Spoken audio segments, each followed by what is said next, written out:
नाराज होते आई साखर घे गोड. हे घे. इतकी गोड बातमी दिलीस ना. मला प्रसाद घे तू. बरं मला सांग, दीपिका काय म्हणाली? आई काय म्हणाला तेच तर कळलं नाही. काय म्हणजे? म्हणजे मी बोलल्यावर त्या माझ्याकडे बघत होत्या, अगदी माझ्या हातात हात देणार होत्या. इतक्यात त्या वळल्या आणि पळून गेल्या.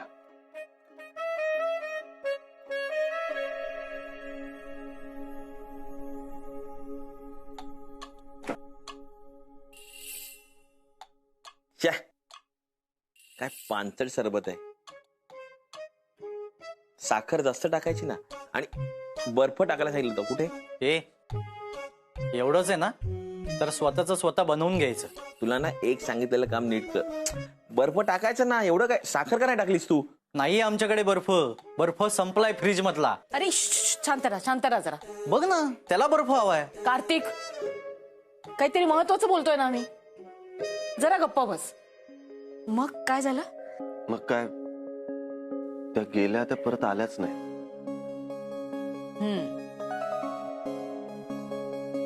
आता तू तिला एवढं सगळं बोलल्यावर ती पळून जाणार नाही तर काय? अरे ती चांगल्या घरची मुलगी आहे. ती अशी मुलगी आहे का की तू तिला हात धरायला सांगितलास तर तुझा हात धरून ती लगेच पळून जाईल?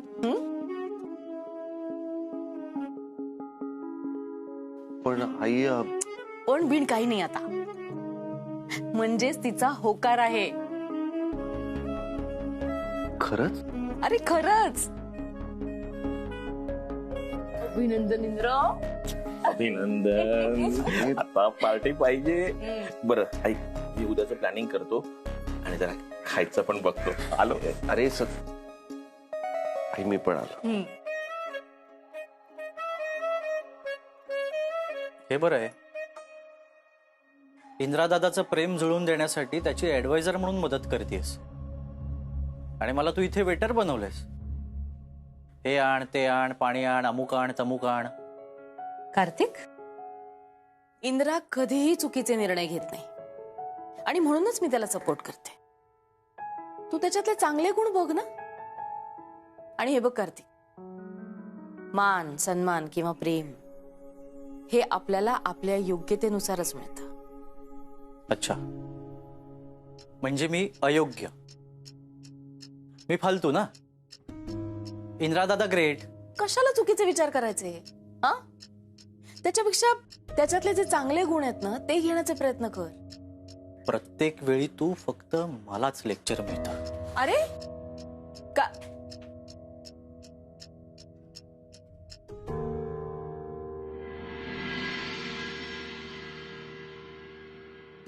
दीपू, हे घे बेटा.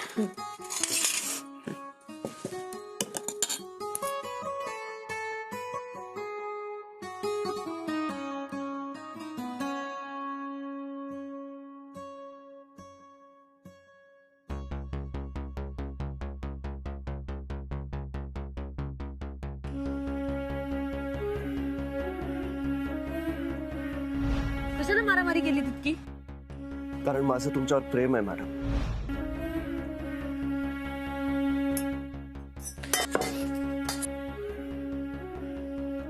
दीपू, काय लक्ष कुठे आहे तुझं? इथेच आहे.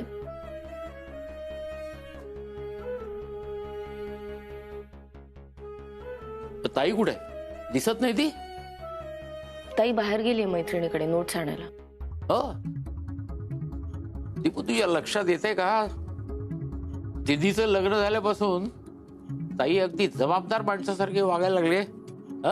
पूर्वीची चंचल ताई दिसत नाही आता. अगं आई, काय सुरू आहे तुझं? मी जेवायला थांबले, ये ना. दीपू, तुला माहितीये ना मी एकच वेळेस जेवतीये आणि माझं दुपारी जेवण झालंय. ग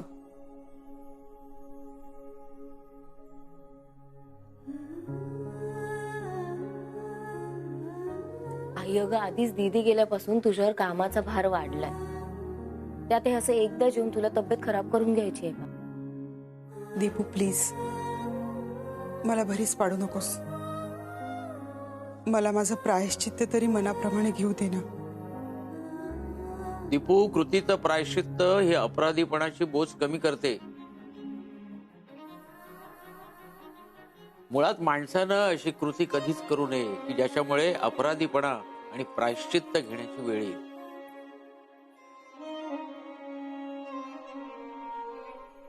काय ग सुनबाई, 8 वाजले, अजून जेवणाची तयारी नाही? हो आई, जेवण तयार आहे, फक्त कोशिंबीर करते. आधी मला सांग, सकाळी दीपू बरोबर बाहेर का गेलीस? फुक्कट वेळ गेला ना?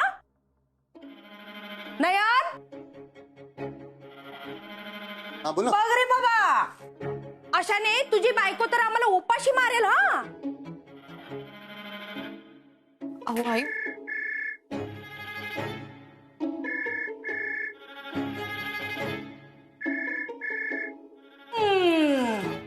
आता माहेरचा फोन आला, आता तासन तास हिचा फोन काही सुटणार नाही, सतत फोन येत असतात. अहो आई, असं काय बोलता? सकाळपासून फोन तुमच्याकडेच तर होता. बोल दीपू. नयन, लक्ष ठेव रे बाबा. नाही, सकाळी पण दीपिका हिला बाहेर घेऊन गेली होती. काय शिजतय कोणाच ठाऊक, कान बिन तर भरत नसेल ना हिचे. सांभाळ रे बाबा, नाहीतर ही उद्या उठून आपल्या डोक्यावर मिरे वाटायला सुरुवात करेल. मम्मा, शाला का गाय आहे का गाय? तू टेन्शन नको घेऊ, मी बघतो कसं हँडल करायचं तिला. हा बोल ना. मी नाही सांगू शकले बाबांना इंद्राजींबद्दल. अगं का, काय झालं? घाई झाली हिंमत माझी. अगं पुन्हा एकदा मी बाबांना आणि इंद्राजींना दोघांनाही एकमेकांबद्दल असलेलं प्रेम आणि आदर स्वतःच्या डोळ्यांनी पाहिलं. आणि माझ्या प्रेमासाठी ते नातं विस्कटण्याची हिंमत नाही झाली माझी. मी नाही दुखवू शकत त्या दोघांना माझ्या प्रेमासाठी, माझ्या स्वार्थासाठी. पण मग आता? देवी, म्हणूनच मी एक निर्णय घेतलाय. कुठला निर्णय? मी स्वतःहून इंद्राजींपासून लांब होणार आहे. म्हणजे? मी नोकरी सोडायचा निर्णय घेतलाय. काय? हो दीदी, अगं मी नोकरी सोडली ना की आमच्या या कामानिमित्त रोज भेटी होतात ना, त्या बंद होतील आणि कदाचित आम्ही एकमेकांना विसरू. मला असं वाटतं हाच योग्य निर्णय आणि मी उद्याच राजीनामा देणार आहे. अगं दीपू, तू अशी अचानक नोकरी सोडलीस तर घरातला इन्कम सोर्स बंद होईल. आणि एकमेव इन्कम सोर्स बंद झालेला तुला चालेल का? दीदी, अगं कळतंय मला तू काय म्हणतेस ते. अगं पण मी लगेच दुसरी नोकरी पकडणार आहे. म्हणजे आता माझ्या शिक्षणाबरोबर ना चांगला अनुभव सुद्धा आहे, त्यामुळे मिळेल मला नोकरी एखाद्या बँकेत. अगं दीपू, नोकरी काय दुसरी मिळेलही, पण दुसरा साळगावकर नाही मिळणार. कळतंय ग मला, पण माझा नाईलाज आहे. हे बघ, मला असं वाटतं की हाच योग्य निर्णय. ए शलाका, सॉरी दीप, मी काय बोलत बसले. जिजू वाट बघतायत ना. अग ठीक आहे, आपण नंतर बोलू. दीदी, तुला योग्य वाटतोय ना माझा निर्णय? हे बघ दीपू, मला एवढाच कळतंय की तू तुझ्या प्रेमाचा बळी देतेस.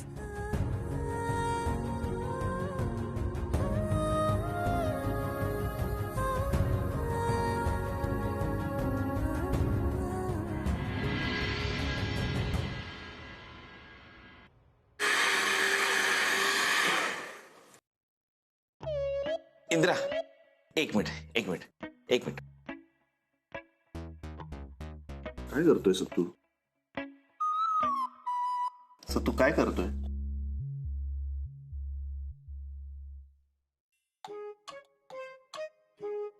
हा, परफेक्ट.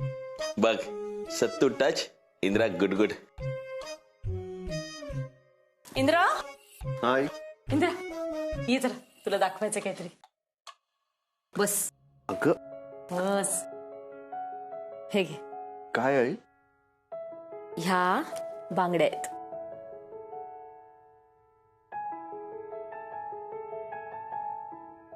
तुझ्या आजीने दिल्या होत्या मला, पण तुझे बाबा गेल्यानंतर मी वापरल्याच नाहीत. आणि माझी अशी इच्छा आहे की या बांगड्या माझ्या मोठ्या सुनेने घालाव्यात.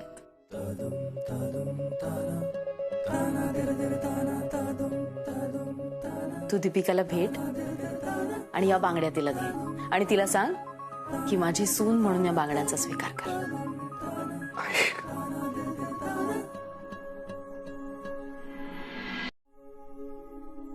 आई अगं काय सुरू आहे तुझं? हा दे ते मी करते. अगं ते दे मी करते. सकाळपासून ऑलरेडी तुझी खूप धावपळ झाली. तू जा आज जा आणि पड जा.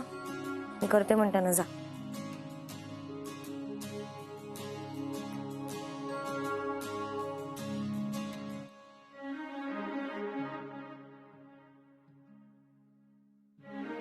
बाबा ऍक्च्युली मला जरा बोलायचंय तुमच्याशी. म्हणजे परवानगी घ्यायची. परवानगी माझी? परत कर्जतला जायचंय का लोकल ट्रेन मधून? नाही हो बाबा.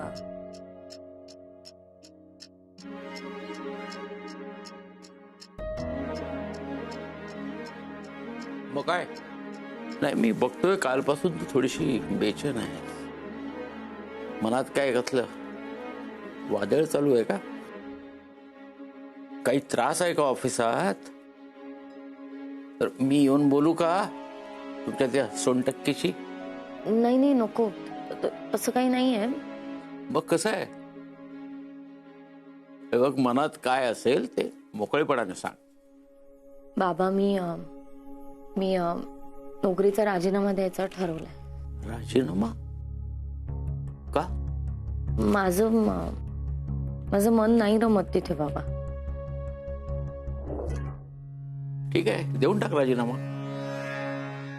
हे बघ ज्या गोष्टीत मन रमत नसेल ना ती गोष्ट माणसानं आयुष्यात अजिबात करू नये. बरेच दिवस तुझ्या मनाची जी घुसमट होते ती बघतोय मी. तुझ्या मनात राजीनामा देण्याविषयीचे विचार येत होते, पण आपली आर्थिक परिस्थिती बघता तू ते बोलायचं टाळत होतीस. बरोबर? दीपू पैसा आज नाही उद्या येईल, पण मनाविरुद्ध नोकरी करून जो आनंद तू हिरावून बसशील तो पुन्हा कधीच येणार नाही. म्हणतात ना चितेपेक्षा चिंता माणसाला जास्त जाळते आणि चिंता तब्येतीवर परिणाम करते. आणि जर तब्येतच चांगली नसेल तर कोट्यावधी रुपये मिळवून त्याचा उपयोग काय? तू अगदी निर्धास्तपणे देऊन टाक राजीनामा. मलाही तुझ्या बँकेतला जो गुड्ड इंद्रा आणि तो सोनटक्के अजिबात आवडत नाही. आणि राजीनामा दिलास तर अनायासे त्यांची संगत पण सुटेल. देऊन टाक तू राजीनामा. घराची अजिबात काळजी करू नको. झालं? दे. उरलेलं आता मी शिवतो. हा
इंद्राजी, एक विचारू का?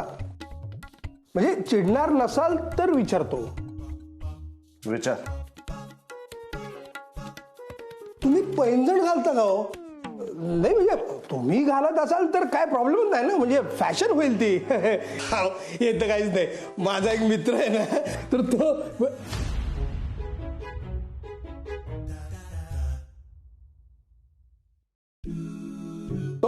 मित्र हे कंबरपट्टा घालायचो चांदीचा, आतमध्ये घालायचा. पण आता काय आपलं कंट्रोल असतो का कोणी काय घालायचं ह्याच्या. असं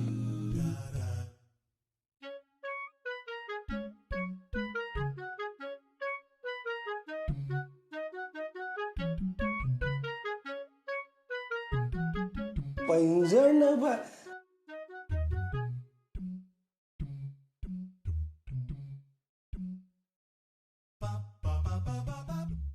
वा, हे चहामध्ये खारी भिजत घातल्यावर जी काय मजा येते ना, ते वेगळीच असते. म्हणजे मला ते गप्तो का जरा 100%. नाही तर तुला बुडवीन चहामध्ये.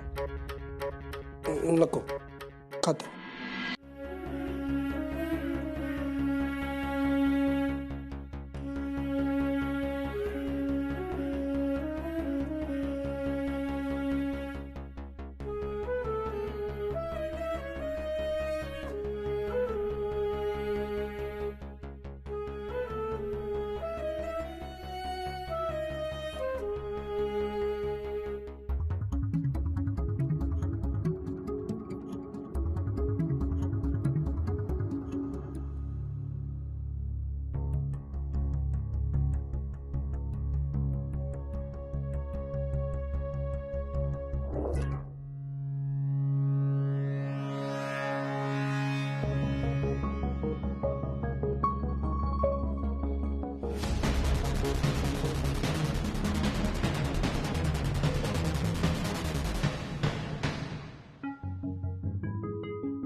इंद्रा, मॅडमने हे लव्ह लेटर ना तुझ्यासाठी लिहिलं असणार. Love letter? अरे म्हणजे ज्या मुलींना तोंडाने प्रेमाचा इजहार नाही, इजहार म्हणजे माहिती आहे ना, कबुली, पण त्या मुलींना अशा लव्ह लेटर लिहितात. तुला सांगतो, पूर्वी ना असं पिजन मेल पाठवायच्या, म्हणजे कबुतराच्या पायाला चिठ्ठी बांधून पाठवायच्या. मग नंतर ईमेल आला आणि नंतर आता बघ, हाताने लिहायची पद्धत तर पूर्वपरंपरा चालूच आहे. तू मॅडमचं ना कपाट उघडून बघ, तुला सांगतो त्यात कबूतर नक्की सापडणार. त्याच्या पायाला त्या चिठ्ठी बांधणार आणि म्हणणार, कबूतरच्या जा. बघूया ना. तू दिसू नॉट गुड. अरे असं लेटर लव्ह लेटर, अरे लव्ह लेटर.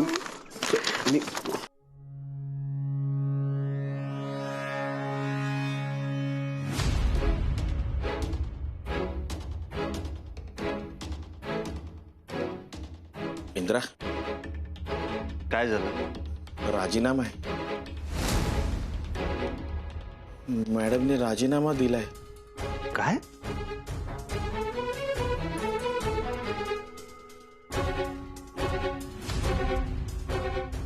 आता